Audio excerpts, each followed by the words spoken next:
ำนี่เพื่อพี่เพื่อท้องอะไรคำนี่เพื่อพี่เพื่อน้องเพื่อปากเพื่อท้องบาวีคือเก่าเออหมักมูน้ำผึ้งอืมแซ่บแซ่บอืม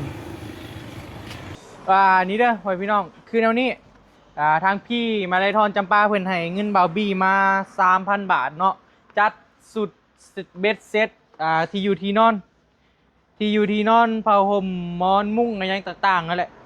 และเงิน 3,000 บาทนั้นเฮาได้มานี้1พัดลมฮัตตาริ2ท็อปเปอร์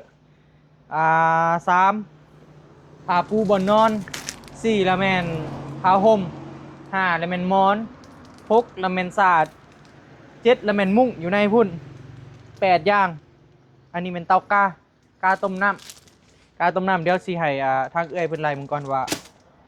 เงินเฮามันเหลือเท่าใดนะ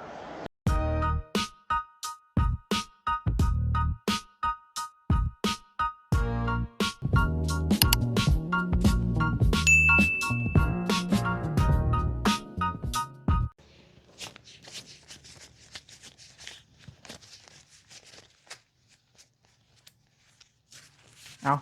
สบายดีเด้อพ่อพี่น้องเด้อทักทายสบายดีกัน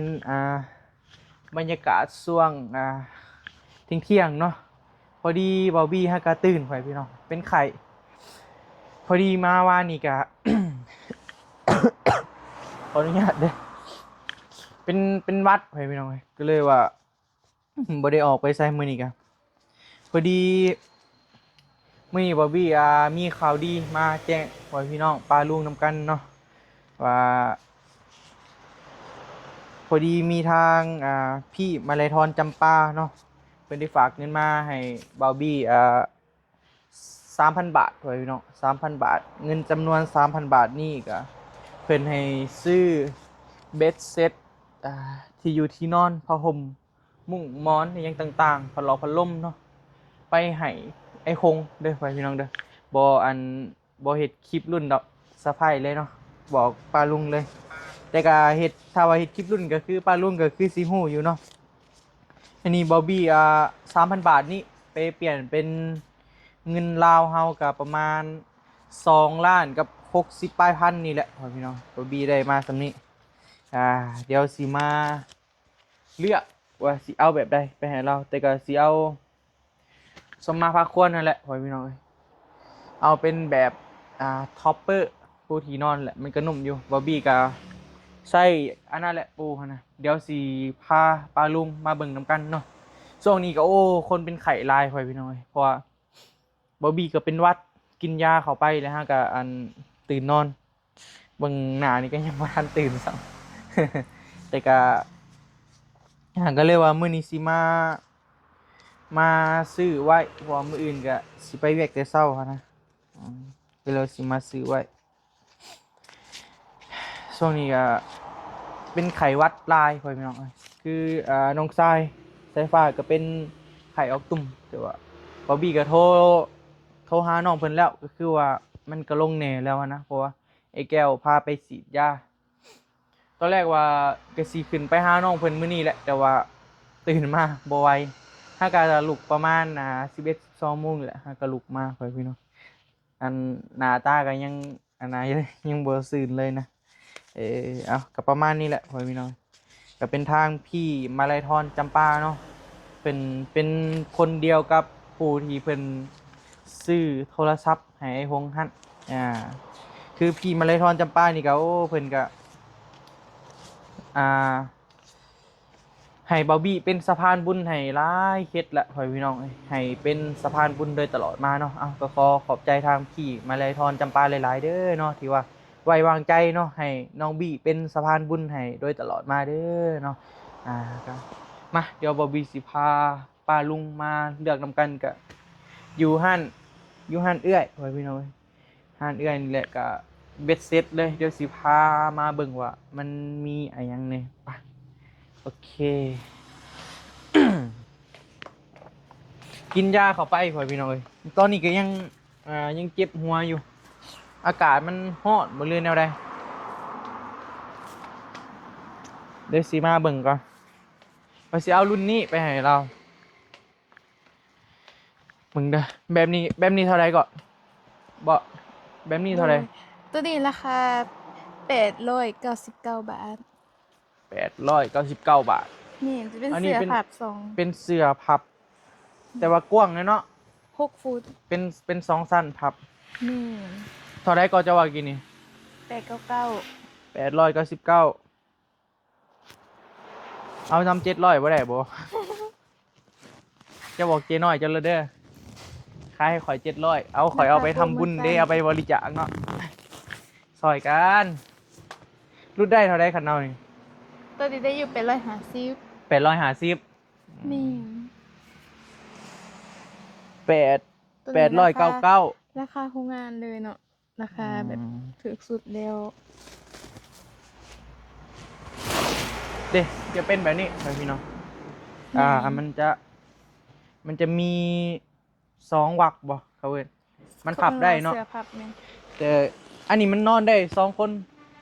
ได้เนาะ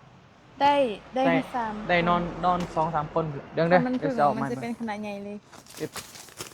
โอเคได้นุ่มได้มันคล้ายๆแบบอันเขาเว้นนี่ก็ที่นอนบ่นี่ แม่น มันคล้ายๆกันคล้ายๆกับที่นอน ต่างแต่ว่าตัวนี้มันสีน้อยก่อนหน้อยนึงเด้จะน้อยก่อน มันบ่หนาคือตัวนี้บอบบี้ก็บ่ได้สู่อยู่ห้านดอกเพื่อนพี่น้องบ่ฮู้ราคาบ่ฮู้อิหยังเลย มีแต่คะแนนว่าเฝ้าห้านก็โทรถามเรื่อยเป็นแบบนี้ได้เท่าใด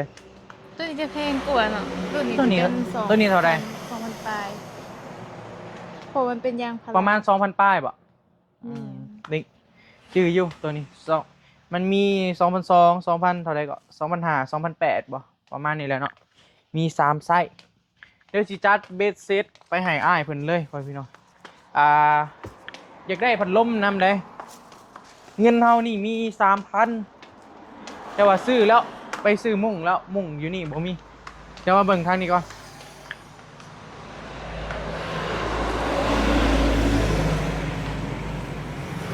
รถจอดไว้นี่ถ้าเป็นเบสเซตแบบนี้ได้ซะเป็นเบสเซตแบบนี้นะตัวมีท็อปเปอร์นำนะแพงบ่ ค่าเป็นเซต789,000มันสิได้พอ แล้ว ผม ก็ได้ เนาะ ทั้งท็อปเปอร์จะเป็น แต่ แบบ ท็อปเปอร์กับเสือตัวน่ะตัวใดดีก่อนกันวะจะเอาแบบใดดีเด้เนาะอันนี้มันจะเป็นท็อปเปอร์เป็น อัน ผ้า นี้เป็ ห่ น ม เซตผ้าห่มกับคู่ท็อปเปอร์ถ้าจะเป็นผ้าห่มล้วนก็มีราคาที่ถือกว่า ถ้าผ้าห่มกับพี่ซื้อเอาตัวนั่นเนาะมันจะเป็นแยกเนาะ เหมือนถ้าแบบนี้แล้วมีแต่ผ้าห่ม ประมาณนี้แหละพอพี่น้อย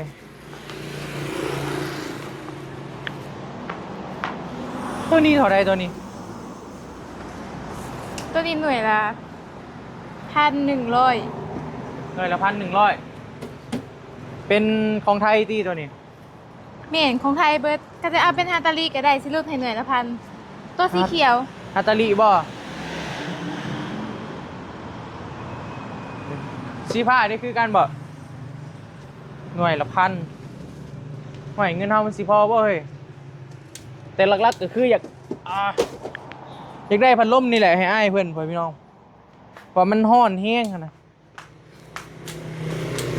มันร้อน ถ้าสมมุติเอาพัดลม1,100แล้วที่นอนน่าจะพออยู่รุ่นเท่าไรก่อนนี่ ได้เลย1,100 500 บาทไม่ได้เว้ย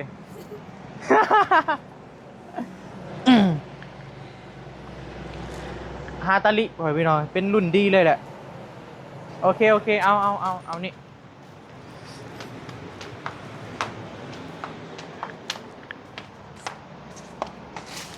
เดี๋ยวก็คือสิเอาอันนี้แหละเนาะตัวนี้เท่าไรก็ ลูกให้ไป150 บาทตัวนี้เนี่ย ไป150 บาท นี่ เอาเลขกลมๆเลย800พอเจ้าบุรุษข่อยรุดเอง เอาสีได้ปะสีนี้เนาะ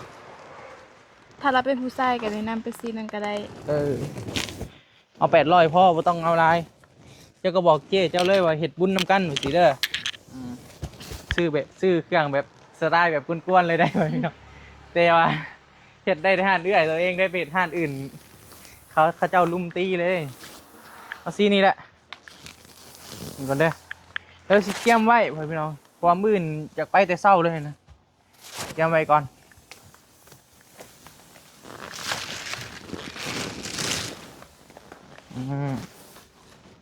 เด้อเขาได้2อย่างแล้ว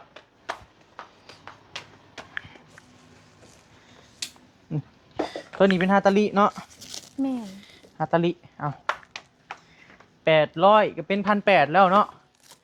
1,800แล้วโจทย์เขามี 3,000 บาทไปเบิ่งพอห่มบาทนี่มาผ้าห่มเอาลายยังดีผมแต่ว่าไอ้ายเพิ่นน่าจะเป็น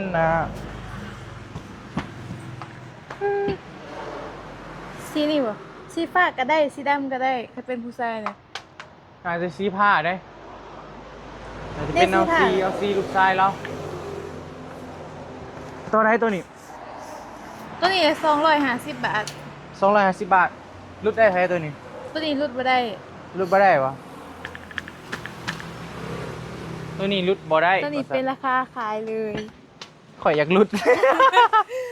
บ่ได้เนาะตัวนั้นบ่ อั แม่ นนี้เด้ ตัวนั้นเป็นวาง อันนี้มันสามารถปูได้บ่ 150ก็ได้ อันนี้มันปูได้บ่ มันเป็นปูแบบว่า เพราะว่าปูน่ะได้บ่ตัวพวกนี้ แม่น อืม ๆปูได้ ตัวนี้เท่าไหร่ 150 บาทคือกัน อันนี้มันเป็นนี่มันสิเป็นสี อา เดี ลาย ยวกันเลยเด้ นี่เอาลายโดเรมอนมันจะเป็นกระเพราห่มเลยเด้พอเฮาปู อันนี้มันจะเฮ็ดให้ที่นอนเฮามันบ่เปื้อนเอาไปซักก็ได้นะได้แล้วแล้วก็ม้อนบัดนี้ มุ่งหาบาร์บี้ซื้อแล้วโอ้ยพี่น้องมอนมีแต่แบบนี้บ่ สิมีสีขาวกับ สีขาวบ่เหมาะดอกสีขาวเอาสีบัวบ่สีแดงเอาสีขาวก็ได้แต่มือเดียวเลยนะขนาดบาร์บี้เองก็ยังได้แต่มือเดียวแหละ คือ สี ว่า ขาว สีเขียวเอามันจังนะ เขียวบ่ เพราะว่าเราเป็นผู้ชายเด้ จะคือว่าเราเป็นผู้ชาย เอ้ากินนั่นจะบอกอยู่เนาะ เจ้าเบิ่งคลิปข่อยว่าเลย ขอติดตามส่องเจ้าอยู่ แม่นบ่ เอ้ย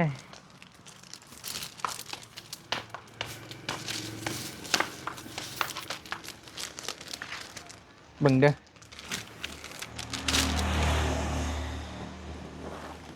เป็นเท่าไรเลยนี่ไล่ให้ข่อยนี่อันนี้1,800แล้วนี่1,800เลยอันนี้เท่าไร ตัวนี้250 1,800 2,000กับ50ตัวนี้เท่าไรก็150เนาะ 150บวก100 2,050ก็ โด เป็ ย น เบิด2,300 2,300เนาะแต่ว่าซื้อมุ่งหั่น200 บาทบ่ให้ข่อยแน่ซื้อแล้วมุ่ง เด้อ500 แล้ว500 บาทเนาะแล้ว500 บาท เอานี่ เอา แห เป็ ละ นศาสตร์บ่ ศาสตร์เอาศาสตร์ ศาสตร์เป็น นี่เท่าไร คือบ้านพื้นใหญ่เลย ตัวใดตัวนี้วะ แม่น ให้พื้นเท่าไร เป็นเดือนอะไรพื้นละ140,000กีบ ประมาณ150 บาทบ่เฮ้ย 200ไปบาท 200บ่แม่นบ่200เนาะเอาโอเคเอาปึ๊บแลเฮาเลือกเท่าไรบาทนี้ ประมาณ300นิด เอารอบมักไหม้ไปพี่น้อง ๆเอาเป็นเนี่ยต้มน้ำร้อนบ่ เด้ออันเฮาเลือกเท่าไรบาทนี้โอ้มาแค่นี้ก็แล้วจริงไหลกันอยากอยู่เมี่ยงซุกบ่นี่ แม่น บ่นี่กินบ่ได้เอาหมากนี้ไว้ เป็นกี่กาบ โอ้ยว้าวไปหน้าอันหน้าแบบเฮาก็เป็นไปนะบ่เท่าไหร่นี่ อะไรอีก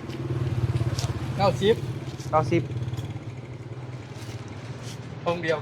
90 คือขายแพง เบรกคอดิ เอามาแถมแม่บ่อยากคอนเนาะแถมยังก็ได้ เอาแป้งเหรอ บ่อยากได้มักซิด้าเลยพี่กิ้งอยากได้มักซิด้ารอรถบ่วี่บ่มีเงินก็สามารถกินได้เพราะว่าไปแล้ว เพ จ่าย ราะ เรา ว่าเรา ตามห ติ ลั ด ง หนีเนาะ ติดหนี้เรา เราติดหนีกินเท่านี้ เฮาติดหนี้เจ้าเท่าไรก็ตอนนะ เก็บคลิป ได้ติดหนี้กินได้คุมื้อนี้ เอากันแล้วเด้อ เจ้าเลยเนาะเขาถ่ายคลิปไว้อยู่เป็นหลักฐานนี่บ่เจ้าบ่ได้แล้ว เอาพิยาดีวะ บ่มื้อใดที่ว่าไปแล้วบ่ได้ถือเงินเลยก็ถ้าว่าเห็นนี่ก็กินได้นะพ่อพี่น้องจ่ายเพิ่นมื้อใดก็ได้แม่นเป็นหยังก็ให้เฮาติดหนี้ ฮะ บ่ยังเฮาตุนบ่ ตัว เป็นหยัง ญาตินี่ ย่านหยัง ญาติยังกูเตือนอยู่ โอ้หนาวคือโจรนี่ มัง เจ้ามื้อหนาวสิกินได้หลายแล้ว เจ้าบ่เห็นหนาวเลยฮะ มังม่วงสีเหลืองก็มีบ่ นี่นี่ จะกินบ่เอาให้เพิ่นหน่อยสีเหลื สี อง เหลืองเหลืองหน่อยหนึงเลย ครับ เหลืองหน่อยหนึง มังมูน้ำผึ้งบ่เขาเจ้าเว้ย นี่เหลืองครึ่งหนึงบ่เหลืองครึ่งหนึง โอ้ยตัวกันนี่นะ หมูสอง บ่มวยเราอยากได้คล้ายหมักสีแดงนี้เอาสีเหลืองมาล่อ สีเหลืองมันเบิดทั้งนี้ แม่นบ่ เออ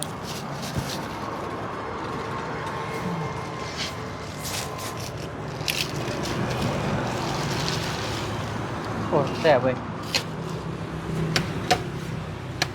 เขากินไหนอยเด้อ เราดีซื้อมาใหม่ให้กินเนาะทุกคน นี่มาเด้อปลาลุงคำนี้เพื่อพี่เพื่อท้องอะไรคำนี้เพื่อพี่เพื่อน้องเพื่อปากเพื่อท้องบาวี่คือเก่า หมักมูน้ำผึ้ง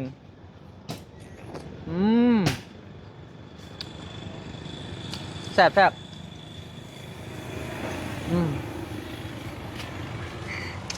บ้าเป็นว่าอยู่กินเฮ้ย เอาครับ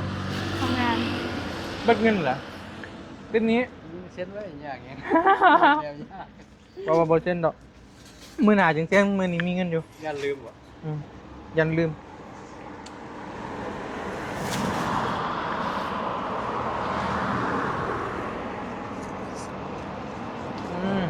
ได้เด้อขอบใจเด้อที่ไหนติดนี่ ฝากอุดหนุนได้ อันนี้พี่ได้บ่ดิ จะได้รถเขาเจ้ามาเห็ดเวียก จะขายประจำอยู่ไสน่ะ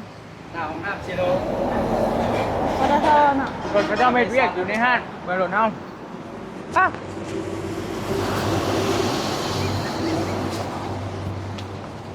เฮ้ยสมหนาเจ้าของห้างไปพี่น้องไอ้นี่มาพี่เลยออกมาพี่เลยเจน้อยเพิ่นมาได้ใช่ปะป้าไว้นี่ก่อนเรื่องกินเอาไว้ก่อนมาเวียกเอามาเวียกเขาก่อนได้เท่าไหร่ตอนนี้ไล่ข่อยเนี่ยอันนี้ ประ พั มาน ณเรือประมาณ300นิดๆนี่แหละ ยังเหลือ300นิดๆยังเหลือ300มันสามารถซื้อยังได้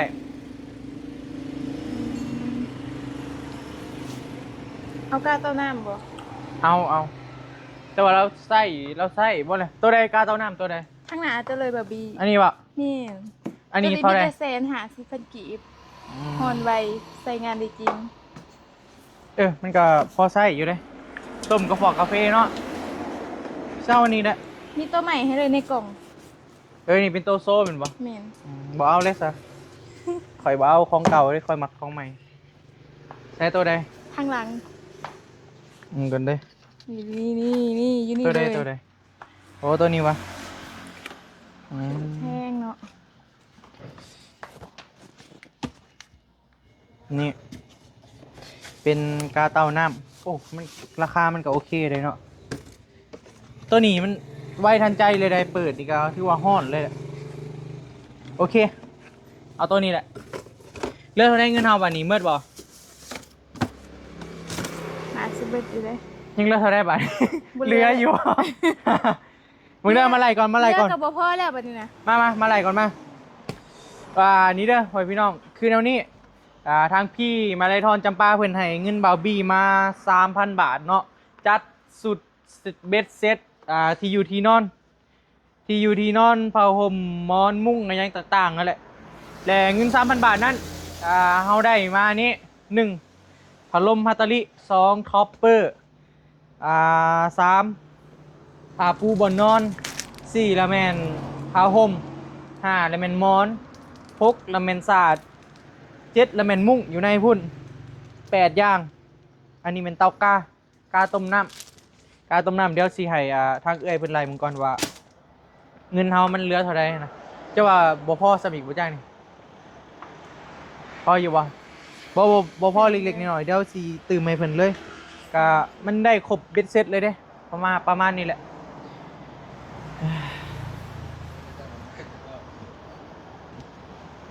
อันนี้1,800 250 150เป็น 2,300 แป๊บนึงเดี๋ยวข่อยไล่ก่อน 1,800นี่เนาะพัดลมกับอันนี้เนาะ1,800แล้วก็2,100เนาะใส่กับผ้าห่มเนาะ 2,000หาเอ้ยบ่ได้ก็จะว่าใหม่ดู เอานี่อันนี้นี่1,100เนาะอันนี้1,100อันนี้800ก็เป็น1,800แม่นบ่อันนี้เท่าไหร่ 250 ก็เป็น 2,100แม่นบ่ เม่น 2,100ใส่กับสาด200เนาะ ๆใส่มอนก่อนมอน101 มอน101 2,200 2,200 บวก150 2,350สาดเด้ สัตว์ไหลเป็นเงินกีบ140,000กับ ไหลเป็น200เลย กั ซะ บนั่นเป็น150,000 แล้วก็มุ่งอยู่ในฮั่นก็200 บาทก็พอดีน่าจะมึงเด้อถ้าเรือก็เรือแบบน้อยหนึงเนาะเรืออยู่บ่ น่าจะเหลืออยู่หน้อยหนึ่ง เรือประมาณ100 บาทหรือว่า50 บาทนี่แหละประมาณนี้แหละพ่อพี่น้องเอาก็ถือว่าประมาณนี้เด้อพ่อพี่น้องเด้อได้สุดเบ็ดเซ็ตให้เสียหงคนโก้ สายโสดเนาะเดี๋ยวบอบบี้เอาไปนี่สิบ่ให้เบิ่งอีกบ่เนาะได้รถก็ให้ได้โทรศัพท์ก็ให้ได้รถถีบก็ให้เห็นแบบนี้ก็ยันสิมากิ้งให้กันเบิ่งกันแหละก็ถือว่าประมาณนี้แหละเด้อพ่อพี่น้องเด้อเป็นมื้ออื่นพุ่นแหละบอบบี้ก็สิเอาไปมอบให้ทางอ้ายเพิ่นเนาะเพราะว่ามื้อนี้มันก็ค่ำแล้วคือสิบ่ได้ไปทางใดดอกเดี๋ยวมื้อนี้พักผ่อนก่อนเนาะโอเคไปสำหรับคลิปนี้ล่ำลาเลยเด้อพ่อพี่น้องเด้อเดี๋ยวพบกันทีคลิปใหม่เนาะเดี๋ยวถามติดตามเบิ่งนำกันเนาะขอบใจหลายๆเด้อเนาะที่ว่าติดตามเลยก็ให้กำลังใจบอบบี้เด้อตลอดมาเดี๋ยวมื้ออื่นพุ่นแหละหาไปรุ่นนำกันโอเคปะบ๊ายบายเด้อพ่อพี่น้อง